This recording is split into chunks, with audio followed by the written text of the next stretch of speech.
Le DAF Fresh Morning, c'est 104.5 tonnes de bonne humeur. Tous les matins sur Urban FM, la meilleure radio de la capitale. Vous êtes sur les 104.5 Urban FM, la station urbaine, et vous écoutez le DAF Fresh Morning. Dans notre émission ce matin, on a Monsieur Kombila Dikeman, il est gestionnaire de programme et vient nous parler du premier appel à projet lancé par le FPBG dans le cadre des obligations bleues pour la conservation marine et côtière. Monsieur Dikeman, bonjour. Bonjour. Merci d'avoir accepté notre invitation.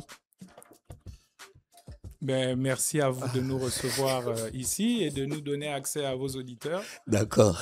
Alors, vous êtes gestionnaire de programme au FPBG.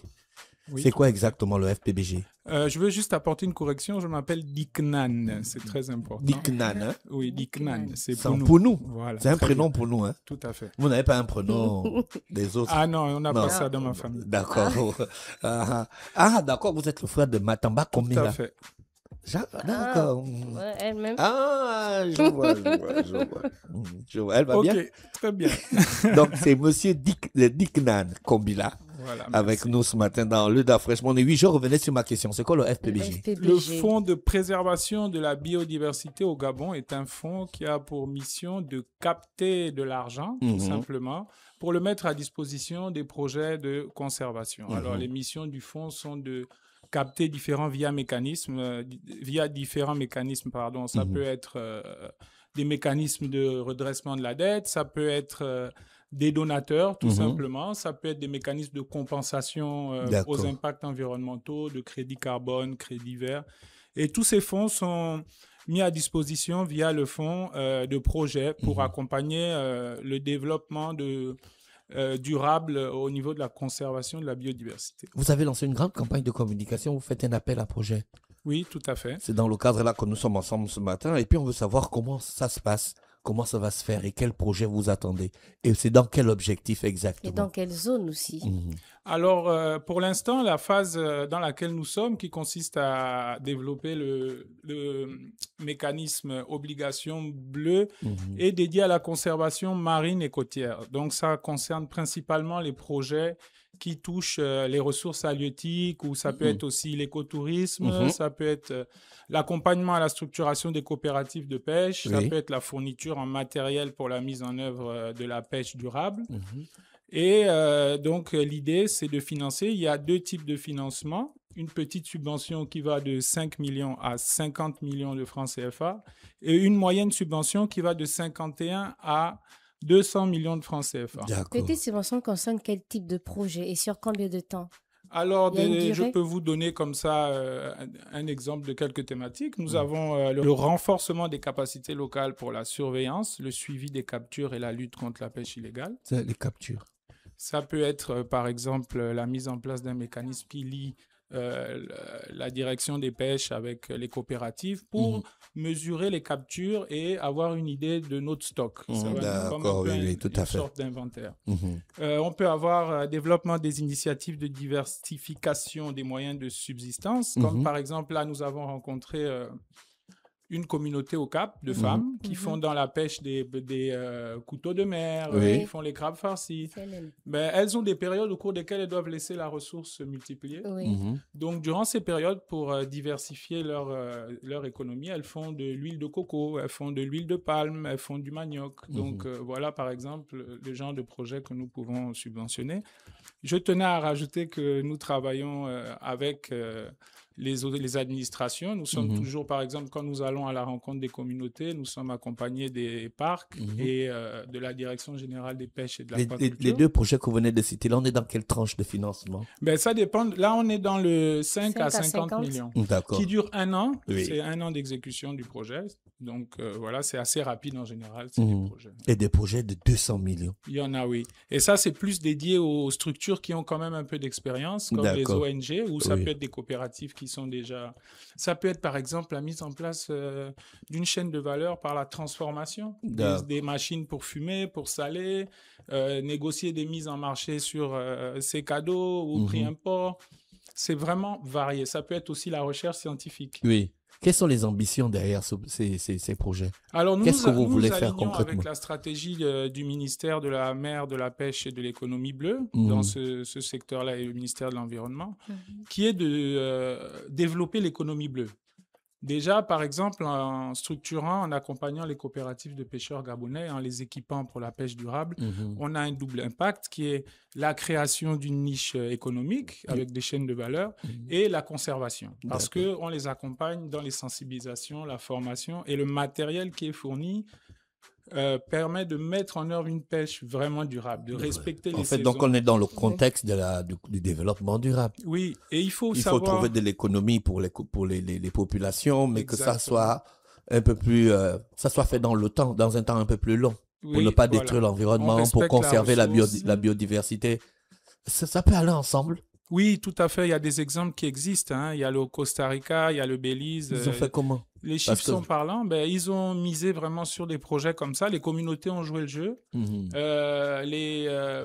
Les sectoriels et les administrations aussi ont embarqué dans le processus. Parce que dans notre volet de financement, il y a un volet compétitif via les appels à projets. Mhm. Mais il y a aussi un volet qui concerne uniquement les entités gouvernementales. D'accord. Donc, qui passe via une unité de gestion. Mhm. Les PME qui sont engagées dans la protection des mangroves sont concernées par cet appel? Tout à fait. Nous avons reçu des projets dans ce sens-là, d'ailleurs, Vous visant allez- la restauration des mangroves. Vous continuez à recevoir des projets ou bien c'est terminé? Non, c'est jusqu'au 23 novembre. Mhm. Et actuellement, nous faisons une tournée. Nous avons fait déjà Port-Gentil, Omboué. Nous avons fait le Cap. Jeudi, vendredi, là, nous allons faire le Capal. Mhm. La semaine prochaine, nous sommes à Coco Beach. Et plus tard, nous irons dans le sud. Nous allons rencontrer vraiment les gens que nous voulons impacter, c'est-à-dire les communautés et les pêcheurs gabonais. D'accord. Et nous les formons. Nous passons 2 jours avec eux. On fait des cas pratiques pour leur montrer comment remplir un appel à projet. Ah, oui, c'est la question. C'était ma question. Hein. Comment Ouais. est-ce qu'elles sont compétentes pour C'est remplir les nouveau. appels à projets? C'est nouveau, c'est pas facile, mais nous accompagnons, nous sommes disponibles et nous avons mis d'ailleurs aujourd'hui en ligne un outil interactif, un guichet numérique que vous pouvez aller sur le site remplir directement. Vous avez un tutoriel qui vous accompagne D'accord. et il y a une intelligence artificielle aussi sur WhatsApp qui répond à toutes vos questions 24 heures sur 24. Les projets financés vont recevoir un soutien technique, un suivi ou seulement le financement? Alors, c'est très intéressant ce que vous dites. Il y a plusieurs choses innovantes. Nous sommes en train de réfléchir justement au mécanisme parce que nous voulons que ce soit structurant et durable. Donc, pour ce faire, il faut que les gens soient formés. Il faut que les gens soient accompagnés. Nous avons déjà en place 2 mécanismes. Quelque chose de très innovant dans le financement de la conservation, c'est qu'aujourd'hui, nous nous occupons de la sauvegarde environnementale et sociale. Ça Je veut dire? m'explique. Vous déposez un projet d'une valeur de 40 millions. Oui. Mhm. Mais dans l'analyse de risque, on constate que vos projets risquent d'avoir un impact sur l'environnement Oui. ou sur un groupe social. Donc, pour atténuer cet impact, on évalue le coût. Imaginons ça coûte 10 millions. Oui. Ces 10 millions-là seront rajoutés à votre enveloppe de 40 millions et ils seront suivis parce que nous avons un responsable de la sauvegarde environnementale et sociale Mhm. qui suit les projets pour s'assurer que les plans d'action environnementaux et sociaux soient mis en place. Donc, nous finançons ça Mhm. au-delà du coût de votre projet. Ce n'est pas vous qui allez assumer ce coût. Et nous avons aussi une équipe de suivi et évaluation D'accord. qui, avec notre comité technique, Donc, ça ne veut pas dire fait que le vous suivi. donnez l'argent. et puis on abandonne Non, les gens. vous suivez. L'idée, c'est d'arriver jusqu'à la toiture. Comme on dit, quand on construit une maison, on commence par les fondations. Mhm. Les fondations, ça peut être commencer à accompagner les coopératives dans la structuration avec un peu de matériel. Et le toit, ça peut être la mise en place de chaînes de valeur qui font arriver nos produits jusque dans les supermarchés, par exemple. D'accord. Vous allez, par exemple, poser certains critères pour les bénéficiaires, c'est-à-dire embaucher d'autres compatriotes. Si Dafresh bénéficie d'un financement de 200 millions, est-ce que vous allez obliger Dafresh à... Non, c'est un exemple. D'accord. Est-ce que vous allez obliger Dafresh, par exemple, à embaucher 5, 10, voire 15 personnes pour son projet? Nous, on n'oblige rien. Il écrit le projet passe par les différents comités, on l'analyse, mais on peut faire des recommandations au cours du suivi. Par contre, comme je vous ai dit, on s'aligne sur les orientations stratégiques de l'État gabonais. D'accord. Mais les Déjà, orientations qui consiste stratégiques, là, à est-ce donner qu'on de peut être... l'emploi aux Gabonais. D'accord, oui. Voilà. Donc voilà pourquoi déjà vous savez que dans les coopératives de pêche, la majorité des coopératives structurées est organisées pour la pêche au Gabon sont des étrangers. Donc, nous voulons un peu amener de l'équilibre là-dedans dans ce financement-là. Combien de projets vous pensez financer dans cette première vague? Je ne peux pas vous dire parce qu'en fait, ça va dépendre des montants pour chaque projet. Voilà, et je ne peux pas non plus vous dire qu'on a une enveloppe de temps ou de temps. Mais comment ça? C'est l'argent de l'État? Mais c'est un mécanisme qui est disons que ce n'est pas de mon pouvoir.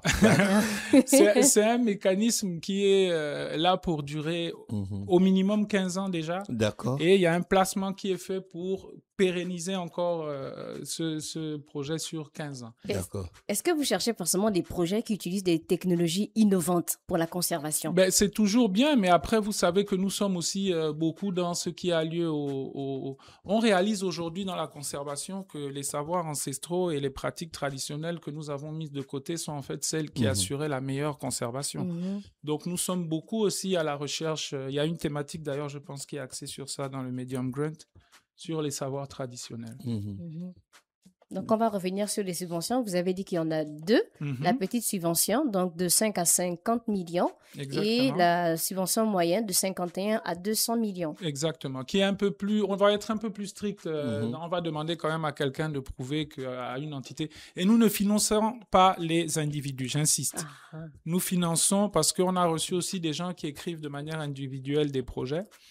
Et nous finançons les coopératives, les associations, ONG, PME, PM. Il faut que vous soyez déjà les entreprises quand même structurés quand même. et que vous nous prouviez que vous avez fonctionné pendant un certain temps. Vous demandez beaucoup les papiers? Non, pas trop. Je crois que la liste, c'est 5 documents. C'est pas... Si vous avez votre récépissé, vous avez écrit votre projet, une lettre de recommandation, votre RIB et peut-être quelques relevés bancaires qui démontrent que vous avez existé pendant un certain temps.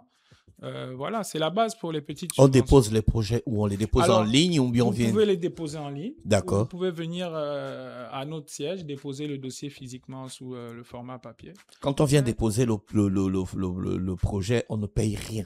Vous ne payez rien. Oui, parce qu'il faut préciser ça. Vous ne payez rien. Parce qu'il y a des gens qui utilisent ce genre de situation pour escroquer les gens. Oui, non, on ne paye rien. Il n'y a rien à payer, il faut préciser pour soumissionner, vous ne payez absolument rien. Vous ne passez par aucun intermédiaire et vous pouvez écrire sur nos adresses. On vérifie tous les jours les mails. On répond individuellement à toutes les personnes. Et qu'est-ce que je voulais dire d'autre? Oui, vous pouvez... nous, l'idée du guichet numérique, c'est pour faciliter la réception des dossiers. Parce qu'une fois que vous avez utilisé le guichet numérique, ça assure que vous avez complété le dossier correctement, que vous avez mis tout ce qu'il nous faut pour passer à l'étape suivante, qui est l'analyse de votre dossier. Alors, sur le site, quand vous dites ces subventions sont directes et non remboursables, c'est-à-dire? C'est-à-dire que si vous avez un RIB, dans votre... forcément, vous avez un RIB, votre entité, c'est direct, c'est-à-dire que c'est de nous à vous. On fait un contrat de subvention, il n'y a pas d'intermédiaire.